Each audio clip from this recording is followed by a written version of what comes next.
Good morning po. Tayo po'y mag-aaral ng salita ng Diyos, Psalm 103 verse 13. Kung paano nahahabag ang ama sa anak niya, gayon siya nahahabag sa may takot sa kanya. Secured in the Father's love. This week, yan po ang ating tatalakayin. At dito po napakahalaga na magkaroon tayo ng tamang unawa o pagkakilala sa ating Diyos bilang ating Ama. For many years po, maraming na-develop ang tao na maling idea patungkol sa Diyos. Kaya malaki pong impact nito sa kanyang buhay.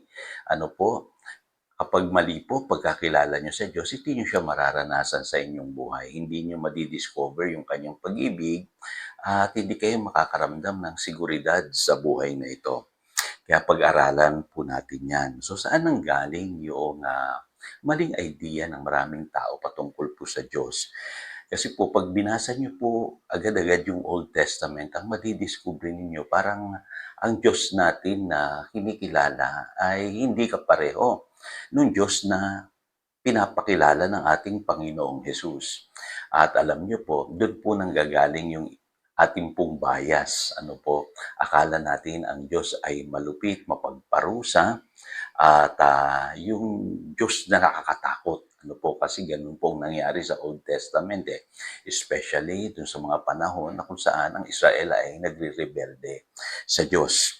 Pero alam niyo po ba na even in the Old Testament, sinasabi na ang Diyos ay isang ama. Yun po yung text natin sa Psalm 103 verse 13. Kung paano nahahabag ang ama sa anak niya, gayon siya nahahabag sa may takot sa kanya. So, paano po mawawala sa atin itong tinatawag na maling idea natin patungkol sa Diyos? Ano po?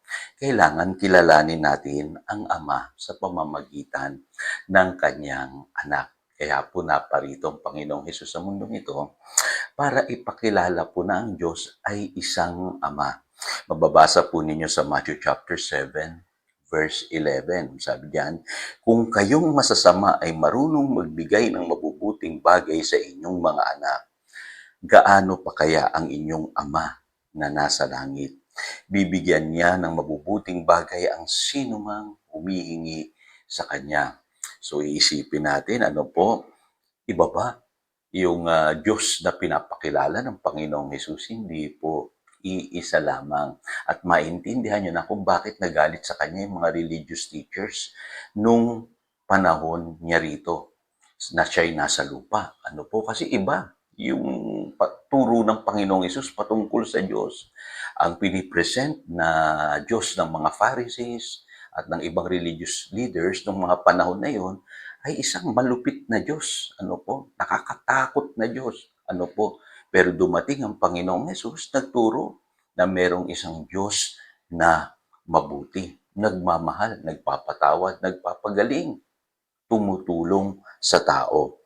Kaya hindi kayang tanggapin nung mga religious teachers nung panahon ni Jesus yung aral na yun kasi iba po yung pagkakilala nila patungkol sa Diyos. Kaya hindi nila nararanasan ang Diyos sa kanilang buhay. Kaya sa panahon natin ngayon, ganun din po mangyayari sa tao na mali ang pagkakilala sa Diyos. Ano po?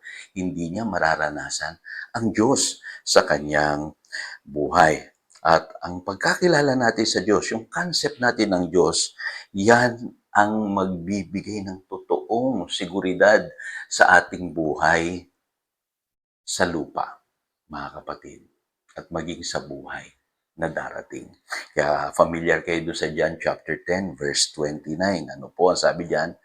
Ang aking Ama na siyang nagbigay sa kanila sa akin ay lalong dakila sa lahat at hindi sila maaagaw ni numan sa aking Ama. O, ito po yung kadalasang verse na minimemorize natin patungkol sa eternal security. Ano po? Ang tinutukoy kasi dito ay yung Ama natin. Ano po? Na napaka-secure daw po natin sa kamay ng ating Ama. Walang makakaagaw sa atin sa Kanya. Kaya doon natin na-develop yung idea na secured tayo sa piling ng ating Ama. At ito yung malaking tanong kasi, no? Bakit kaya Father image? Opo. Ito mahirap nating ipaliwanag. Ano po? Baka sabihin ng iba, Pastor, hinahalin tulad mo ang Diyos sa tao. Hindi po. Yun lamang po ang pagpapakilala ng Panginoong Hesus sa Kanya. Pinapakilala ng Panginoong Hesus ang ating Diyos ay isang Ama. Parang mga ama na katulad natin dito sa lupa, ano po, nagmamahal tayo sa ating mga anak. Handa tayong magsakripisyo para sa ating mga anak. Ibibigay natin yung the best para sa ating mga anak. At lagi niyong tatandaan, ang Diyos ay isang mabuting Ama. So nakita na ninyo, no? Ang laki kagad ng pagbabago sa ating pag-iisip. Ano po kung makikilala natin na meron pala tayong Diyos na ganoon. Parang tatay, pwede nating kausapin. Naiintindihan niya tayo. Nagmamahal siya sa atin. Ano po? Nagmamalasakit at alam niya yung ating pinagdaraanan sa buhay. Ano po? Kaya ako napakahalaga po para sa akin ng father image ng Diyos. Kasi lumaki po ako na hindi ko po nararanasan sa buhay ko na nandiyan yung ang aking ama palagi. Ano po? Pero dahil po sa Biblia, naintindihan ko, meron pala tayong totoong ama na nagmamahal at nagmamalasakit sa atin. Ano po? So, ito yung pag-aaralan natin at napakahalaga. Ano po yung Father image ng Diyos sa iyong buhay. Ngayon, sagutin natin yung panghuling tanong. Is Jesus like the Father? Ito, dito natin i-develop yung ating theology o yung concept natin ng Diyos. Ano po? Si Jesus ba ay katulad ng Ama? Ito po ang sabi niya sa John chapter 10 verse 30. Ako at ang Ama ay iisa. So ibig sabihin, kung ano po yung nakikita natin na ginawa ng Panginoong Hesus nung siya naririto sa lupa, ganun din po ang Ama. Kaya mapapansin niyo po sa John chapter 5 verse 19, itong sabi ng Panginoong Hesus, sabi niya, pakatandaan ninyo na walang magagawa ang anak sa kanyang sarili lamang. Ang nakikita niyong ginagawa ng Ama, ang siya lamang niyang ginagawa.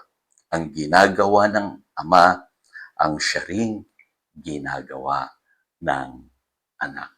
So ayan, nakita na natin yung sagot. Kung ano daw po yung ginawa ni Jesus dito sa lupa. At patuloy na ginagawa, ano po, siya rin daw pong ginagawa ng Ama sa langit. So, kung ang ating Panginoong Hesus po'y puno ng pag-ibig, pagmamahal, pagpapatawad, pagpapagaling, ano po, pagtulong sa pagbabago po natin bilang mga tao, ano po, ganun din po ang ginagawa ng Ama sa langit. Kaya hindi po kayo makukonfuse sa inyo pong pagkakilala sa Diyos kung ibabase po ninyo ang inyong pagkakilala sa Diyos sa ating pong Panginoong Hesukristo. So tayo po'y manalangin, dakilang Diyos, salamat po at naintindihan namin ngayon yung mahalagang katotohanan na ikaw pala ay isang Ama. At yung image na yan ay pinakilala ng iyong anak na si Jesus. Nawa, lumalim pa po yung pagkakilala namin sa iyo, O Diyos, nang sa ganoon ay maranasan namin yung pong totoong seguridad sa buhay na ito. Salamat po. Yan ang aming panalangin. In Jesus' name we pray. Amen. Again, ito si Pastor Jojo, nagpapaalala upang daluyan tayo ng pagpapala, manatili tayo sa kanyang salita. Good morning.